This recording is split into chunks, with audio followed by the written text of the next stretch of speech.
Продукты первой необходимости, средства гигиены и постельное белье. 2 фуры с гуманитарной помощью палестинскому народу отправились из Ингушетии в столицу Чечни, Грозный, откуда спецбортом груз отправят в Египет и передадут уже обществу Красного полумесяца. На месте сейчас работает наш корреспондент Муслим Ганиев. Муслим, здравствуй, тебе слово.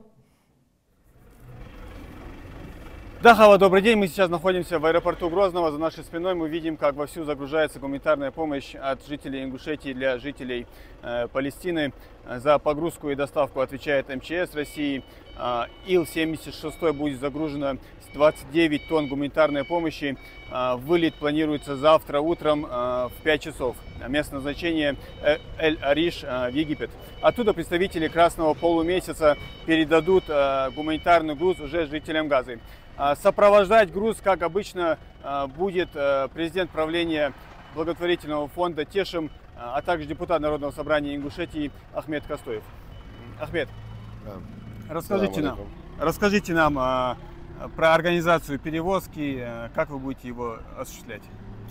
Как мы все знаем, что долгое время этот гуманитарный груз, который мы поставляем для жителей сектора Газы, 4-й раз уже мы будем его отправлять.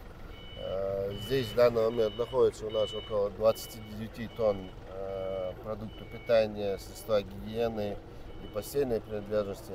Мы вылетаем завтра утром в 5 утра, как вы уже сказали, с аэропорта Грозного в аэропорт Эль-Ариш. Там мы это передаем египетскому Красному полумесяцу, это благотворительная организация. И они уже поставляют всю гуманитарную помощь на площадку, логистический центр Красного полумесяца. И оттуда уже по очередности будут отправляться именно на территорию сектора Газа. Расскажите, какие вообще гарантии того, что гуманитарная помощь дойдет до жителей Газы? Многих людей это очень сильно интересует. И вот по вашей практике, по предыдущим отправкам, что вы можете сказать? Да, можем 100% уверенностью сказать, что вся помощь, которую мы отправляли именно не только с Республики Ингушетия, от нашей страны, с России, вся гуманитарная помощь, она доходит до нуждающихся. Да, есть проблемы, потому что мы должны понимать, что в мирное время, если туда поставлялось в день 1800 фур, то сейчас там в день поставляется только 50 фур. Это за уважение к нашей стране, за уважение к благотворительным организациям, которые этим занимаются, поставкой. Они уже договоренности с Мухабаратом, с той стороной стараются по мере возможности доставлять этот груз.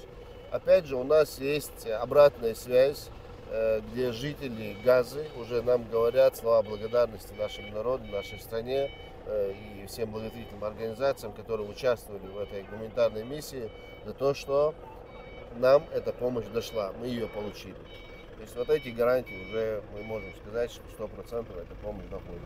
И эта помощь тоже, она в принципе у нас происходит там в течение 2 недель, она доходит.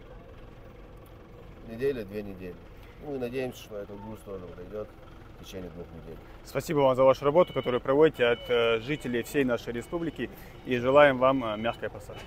Всем нам блага, Ну а я напомню, что всего в рамках масштабной акции Ингушетия собрала около 200 тонн гуманитарной помощи и более 80 миллионов рублей.